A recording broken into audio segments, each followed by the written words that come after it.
కళ్ళకు కూడా గ్రీజ్ అవసరమే, కదలికలు కావాలంటే కొవ్వు కావాల్సిందే కదా. దానికి ఏం కావాలి, హెల్దీ ఫ్యాట్ కావాలి. అక్కడ ఎక్కడ దొరుకుతుందంటే ఫిష్ లో దొరుకుతా ఉంది అని చెప్తారు డాక్టర్ గారు కూడా. మనకి ఏం చెప్తారు, ఫిష్ కంటికి ప్రాబ్లం ఉన్న వాళ్ళని ఫిష్ ఎక్కువ తినండి అని చెప్తా ఉంటారు. చేపలు ఎక్కువ తింటే కంటికి మంచిది అని చెప్తా ఉంటారు. ఇది మనకి గుడ్డిగా తెలిసిన విషయం అవునా కదా. అయినా కూడా మనం తింటామంటే తినం. కన్ను బాగుంటారు, కన్ను అయితే బాగుంటారు కానీ దానికి ఆహారం అయితే ఇవ్వదు అవునా కదా.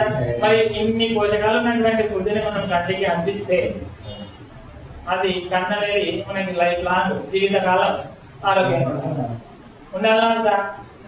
ప్రతి ఒక్కరికి కోరిక ఉంటది కదా, నాకు ఫస్ట్ పుట్టినప్పటి నుంచి చనిపోయేంత వరకు నా కళ్ళు అనేవి ఆరోగ్యంగా ఉండాలా అని ప్రతి ఒక్కరికి ఉంటా ఉంటది. విటమిన్ ఏ అనేది మన కంట్లో తక్కువ కాంతిలో దృష్టికి సహాయపడుతుందంట. అంటే తక్కువ కాంతి అంటే చీకటి ఉంటది, అయినా మనకి కళ్ళు కొన్ని వస్తువులు కనిపిస్తా ఉంటాయి.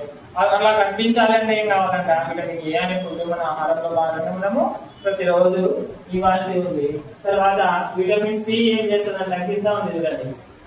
కంటిలో శుక్లం ఉంటది కదా అందరికి, ఆ కంటిలో శుక్లాన్ని ఏం చేస్తుంది, క్షీణించకుండా దోహదం చేస్తుంది. అంటే అది చెడిపోకుండా విటమిన్ అది ఏ మినరల్ పని చేస్తుంది, విటమిన్ సి అనే మినరల్. విటమిన్ సి అనే మినరల్ కావాలని మనం ఏం ఫుడ్ తినాలనేది అవతల చెప్తాం కదా. ఏం తినాలి మరి విటమిన్ అంటే కంటిలో శుక్లం అనేది మనం చెడిపోకూడదు.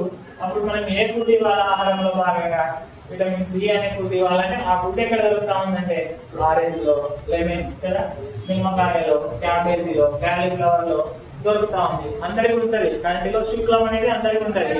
ఈ శుక్లం చెడిపోకుండా దోహదం చేసేది ఏదంటే కదా. ఫస్ట్ ఏం చెప్పినాం, విటమిన్ ఏ ఎందుకు కావాలని చెప్పినాం. విటమిన్ ఏ తక్కువ కాంతిలో కూడా కంటి చూపు కనిపించడానికి కదా. తక్కువ కాంతిలో కూడా కంటి చూపు కనిపించాలంటే విటమిన్ ఏ కావాలి. దానికి సంబంధించిన ఫుడ్ ఏం కావాలి, ఇక్కడ ఉన్నాయి క్యారెట్ అవి ఇక్కడ ఉన్న ఫిష్ అని మనం తినాల్సి వస్తా ఉంది. తర్వాత వచ్చేసి శుక్లం చెడిపోకుండా ఉండాలంటే విటమిన్ సి అనేది కావాలి. అవి ఏం తినాలి అంటే ఇక్కడ లెమన్, ఆరెంజ్ లాంటివి తినాలి. నెక్స్ట్ ఏముంది, విటమిన్ ఈ అనేది ఉంది. ఇది ఏం చేస్తుందంట, కంటి కణాలు దెబ్బతినకుండా రక్షించడంలో సహాయపడతా ఉంది. కంటికి వ్యాధులు రాకుండా, తర్వాత వచ్చేసి కణాలు దెబ్బతినకుండా, తర్వాత వచ్చేసి ఇంకేమి వయసుతో సంబంధించి కొంతమందికి ఎక్కువ వయసు అయితే కళ్ళు కనిపించకుండా ఉంటాయి ముసలి వాళ్ళకి. ఇప్పుడు వాళ్ళకంటే ముందు మనకే పోతున్నాయి కదా.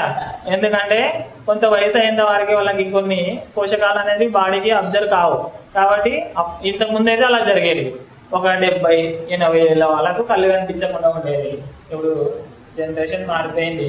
ఎప్పుడు ఏం జరిగేది ఎవరు తెలియనట్లుంది కదా. కాబట్టి అలా ఆ కంటి కణాలు దెబ్బతినకూడదు. దాంతో పాటు మనకి ఏం కావాలి, కొన్ని కంటి వ్యాధులు రాకుండా ఉండడానికి మన ఆహారంలో భాగంగా మనం ప్రతిరోజు ఏం అందించాలా, విటమిన్ ఈ అనే ఫుడ్ అందించాలా. మరి విటమిన్ ఈ అనే ఫుడ్ బయట ఎక్కడ దొరుకుతా ఉంది, మనకి ఎటువంటి వస్తువులు దొరుకుతా ఉంది, మీరు బాగా వినాలి చూడండి. ఎటువంటి వస్తువులు దొరుకుతా ఉంది విటమిన్ ఏ అనేది కదా. బాదం ఉంది, ఇక్కడ విత్తనాలు ఉన్నాయి కదా, అటువంటి దానిలో మనకి విటమిన్ ఈ అనేది దొరుకుతా ఉంది. తర్వాత బి కాంప్లెక్స్ ఫుడ్ అంటా ఉంటారు. ఇది బయట తింటారు, డాక్టర్స్ కూడా ఇస్తా ఉంటారు బి కాంప్లెక్స్ టాబ్లెట్స్ కదా. దృష్టిని పెంచడానికి, మన కంటి చూపు మెరుగుపడడానికి ఈ బి కాంప్లెక్స్ అనే ఫుడ్ అనేది అవసరం అవుతా ఉంది. ఆహారం ద్వారా కూడా మనం అందించాలి. సప్లిమెంట్లు అంటే మనకి తెలుసు, కంటికి సంబంధించిన డాక్టర్ దగ్గరికి పోతే ఈ విటమిన్స్.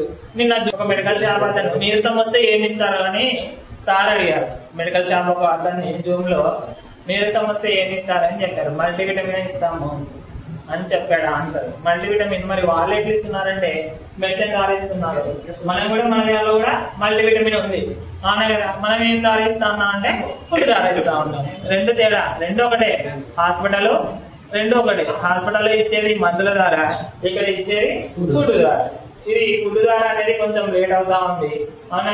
అందుకని ఏం చేయాలి అంటే ఎప్పుడు కూడా మనము దాదాపు మెడిసిన్ కి ఫ్రీ లైఫ్ అనేది ఉండాలి. మెడిసిన్ ఫ్రీ లైఫ్ అనేది మన జీవన కాలంలో ఖచ్చితంగా ఉండాలి. ఎంత తక్కువగా మెడిసిన్ యూజ్ చేస్తే మన బాడీ అనేది అన్ని రోజులు హెల్తీగా ఉండడానికి అవకాశం ఉంటది. ఒక వ్యక్తి నీరసంగా ఉందని మీ దగ్గరకు వస్తే మీరు ఏమి ఇస్తారు అని అడిగారు. మల్టీవిటమిన్ టాబ్లెట్ ఇస్తాం సార్ అని చెప్పాడు. అదే మల్టీవిటమిన్ ఎందుకు మళ్ళీ మల్టీవిటమిన్ టాబ్లెట్ ఇస్తే ఆయనకి ఎందుకు నీరసం జరుగుతుంది అంటే పోషకం అనేది అందుతా ఉంది కదా. పోషకాలు అనేవి సప్లిమెంట్ రూపంలో అందుతా ఉంది, మందు రూపంలో అందుతా ఉంది. అందుకని అప్పటికి ఆయన నీరసం అనేది తగ్గిపోతుంది. అదే సప్లిమెంట్ ని మందు రూపంలో కాకుండా మనం ఫుడ్ రూపంలో అందించాలి కదా. మల్టీవిటమిన్స్ ఏమేమి మనకి ఎన్ని రకాల విటమిన్స్ కావాలి మన బాడీకి అంటే 18 రకాల విటమిన్స్ ప్రతిరోజు ఆహారంలో భాగంగా అందిస్తే మన బాడీ మంచిగా నీరసం అనేది డీహైడ్రేషన్ అనే కాకులు కాకుండా ఉంటా ఉంది. మన దాంట్లో ఉంటే మల్టీవిటమిన్ సప్లిమెంట్ ఎంతమంది తెలుసు మల్టీవిటమిన్ ఉందని? ఎంతమంది వాడారు? నేను వాడాను, మేడం కూడా మీరు వాడారు కదా సార్? కంపల్సరీ చాలా మంచి సప్లిమెంట్ ఇది. మనం పిల్లలకు కూడా అందివచ్చు. పిల్లలకి ఎందుకు అందివచ్చు అంటే వాళ్ళకి విటమిన్స్ లోపం ఉంటాయి. ఎందుకు లోపం ఉంటాయి అంటే వాళ్ళు జంక్ ఫుడ్ ఎక్కువ తీసుకుంటా ఉంటారు పిల్లలు. ఈ కుర్కుర్లని, బిస్కెట్లని, చాక్లెట్స్ అని వీటి ద్వారా వాళ్ళకి హెల్త్ అనేది పాడవడానికి అవకాశం ఉంది. ఒకటే ఒక సప్లిమెంట్ మనం పిల్లలకి అందించినట్లయితే వాళ్ళకి 18 రకాల విటమిన్స్ అనేది వాళ్ళ బాడీకి అందించిన వాళ్ళం అవుతుంది. దాంతో పాటు ఈ మల్టీవిటమిన్ మన క్లబ్ లో రిజల్ట్ ఏంటంటే థైరాయిడ్ నార్మల్.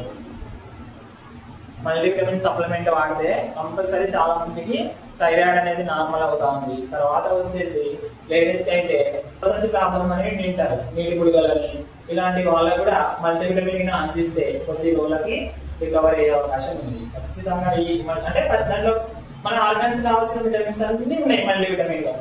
ఇక్కడ మన క్లబ్ లో కూడా ఆ రిజల్ట్ అనేది చాలా మంది ఉంది కదా. మన ఓన్ ఎక్స్పీరియన్స్ ఇది, అంటే ఎవరో చెప్పింది కాదు, మనం ఎక్స్పీరియన్స్ ఇది, మనం దీన్ని మనం బాగు చేసుకున్న ఎక్స్పీరియన్స్. ఈ విటమిన్స్ అనేవి మన ఆహారంలో భాగంగా మనం రోజు కంటికి అందించాలా. అందిస్తే మన కళ్ళు అనేవి లైఫ్ లాంగ్ మంచిగా ఉంటాయి. కంటి ఆరోగ్యాన్ని కాపాడే ఒక ఆహార పదార్థం అన్నమాట. అంటే కంటికి సంబంధించినటువంటి ఫుడ్ ని ఫిల్టర్ చేసి మన సప్లిమెంట్ రూపంలో ఇస్తా ఉన్నారు. దీనివల్ల ఏమేమి వస్తా ఉంది? లూటిన్ వస్తుంది, జియాక్సిన్ అనేవి మన కంటికి సంబంధించిన పోషకాలు అనేవి అందుతా ఉన్నాయి. తర్వాత వచ్చేసి ఆరోగ్యానికి సాధారణ దృష్టికి తోడ్పడతా ఉంది. అంటే మన కన్ను ఆరోగ్యంగా ఉండాలా, దృష్టి లోపం కూడా ఉండకుండా ఉండాలా. అటువంటి వాటికి ఈ ఆక్లో డిసెన్సీ అనేది వాడుకోవచ్చు. తర్వాత వచ్చేసి ఇంకేమేమి ఉన్నాయంటే విటమిన్ ఏ ఉంది, ఇంతగా చెప్పాను కదా, విటమిన్ ఏ కావాలి కంటికి అని. విటమిన్ సి ఉంది, తర్వాత వచ్చేసి విటమిన్ ఈ ఉంది. దాంతో పాటు జింక్ కూడా మన ఆక్లో డిఫిషియన్సీ అనే సప్లిమెంట్ లో యూజ్ అవుతా ఉంది. కాబట్టి మనకి ఏమవుతుంది అంటే ఇలా మనం ఈ సప్లిమెంట్ కింద వాడుకున్నట్లయితే మన కంటికి సంబంధించిన విటమిన్స్ మనము ప్రతిరోజు ఇచ్చిన వాళ్ళం అవుతాము. కాబట్టి మనం ఫుడ్ అయినా తినొచ్చు, అంత ఫుడ్ మనం తినలేదన్నప్పుడు ఈజీగా సప్లిమెంట్ అయినా వాడుకోవచ్చు. ఇప్పుడు ఆ ఫుడ్ అంతా లెక్క కట్టేస్తే ఎంత అమౌంట్ ఆఫ్ కాస్ట్ లో కూడా మనం డిఫిషియన్సీ చూసుకోవచ్చు. ప్రతిరోజు అయితే మనకి కంటికి సంబంధించినటువంటి ఫుడ్ ఇవ్వాల్సిందే. ఆ ఫుడ్ అంతా బయట తీసుకోవాలంటే మన కంటికి సంబంధించిన ఫుడ్ ఇంతకుముందు చెప్పాను, ఇప్పుడు చెప్తా ఉన్నాను. విటమిన్ ఏ కావాలంటే ఒక రకమైన ఫుడ్ తినాలి, విటమిన్ సి కావాలంటే ఒక రకమైన ఫుడ్ తినాలి, బి కాంప్లెక్స్ ఫుడ్ కావాలంటే కదా ఒక రకమైన ఫుడ్ తినాలి. తర్వాత వచ్చేసి విటమిన్ సి కానీ ఈ కానీ ఇవన్నీ కావాలంటే ఒక రకమైన ఫుడ్ కావాలి. అవి బయట జింజాక్సిన్, మ్యాక్యులర్ సిగ్మెంట్ అనేవి ఇవన్నీ ఒక పోషకాలను ఏం చేస్తారంటే ఆప్టికల్ కంట్లో ఉన్న ఈ కళ్ళు గుడ్డు ఉంది కదా, వాటి అంటే మనం కంటి నుంచే బొమ్మని చూడాల్సిందే కదా. ఏదైనా పిక్చర్ చూడాలంటే మనం కంటిని చూడాలి, కంటిలో ఉన్న ఈ కనుపాపలానే చూడాలా. దానికి కూడా హెల్త్ ఫుడ్ అవసరం అవుతుంది. ఆ ఫుడ్ ఎక్కడ దొరుకుతుందంటే మన ఆక్లో డిఫిషియన్సీ అనే సప్లిమెంట్ దొరుకుతా ఉంది. కాబట్టి ఎక్కువ సెల్ చూస్తే కూడా సైడ్ వస్తుంది, అవునా కదా. సెల్ చూస్తే సైడ్ వస్తుంది. ఎక్కువ కాంతిలో ఉండే కళ్ళు అదే పనిగా చూడటం వల్ల కదా ఈ కన్ను పాప అనేది క్షీణిస్తుంది కదా. వాటి నుంచి కూడా రక్షణ అనేది మన ఆక్లో డిఫిషియన్సీ ద్వారా ఫుడ్ అందిస్తే మన హెల్త్ అనేది కంటి యొక్క హెల్త్ ని కాపాడుకోవచ్చు. రిజల్ట్ కూడా ఎవరికి ఉంది అంటే ఇక్కడ పిక్ ఉంది, కంట్లో పువ్వు ఉండేది అంటే పువ్వు అంటుంటారు కదా, తెల్లగా ఉంటుంది, అది రిమూవ్ అయింది అని. గుడూరు క్లబ్ లో ఉన్నారు, ఇప్పుడు కూడా ఉన్నారు. కంటిలో పువ్వు ఉండేది ఆమెకు మనం దగ్గరగా పిక్ చూసినట్లయితే మనం అబ్జర్వ్ చేసాం. పాత ఫోటోలు చూస్తే దాంట్లో పువ్వు ఉండేది కూడా వెళ్ళిపోయింది. ఇవన్నీ మాటలు కాదు, సొంత అనుభవాలు డిసీజ్ మన చేతిలో ఉంటే మనం ప్రతిరోజు మన కంటికి సంబంధించిన ఫుడ్ మన కంటికి ఆరోగ్యంగా ఉంచుకోవడానికి అవకాశం ఉంది. ఇది ఎవరైనా వాడుకోవచ్చు, చిన్నపిల్లలు, పెద్దవాళ్ళు, ఒక్కరు. దీనికి ఏం లేదు, కన్ను అనేది అందరికీ అవసరమే. దీనివల్ల ఎటువంటి ఎఫెక్ట్ లేదు. విత్ షేక్ తో వాడుకోవాలి. విత్ షేక్ తో డైలీ మన సప్లిమెంట్ అనేది యూజ్ చేయాలి. మధ్యాహ్నం టైంలో తీసుకున్నట్లయితే మన కళ్ళు యాక్టివ్నెస్ లో ఉంటాయి. అప్పుడు కనుక మనం ఈ సప్లిమెంట్ అందిస్తే మన కంటికి చురుగ్గా పనిచేయడానికి అవకాశం ఉంది.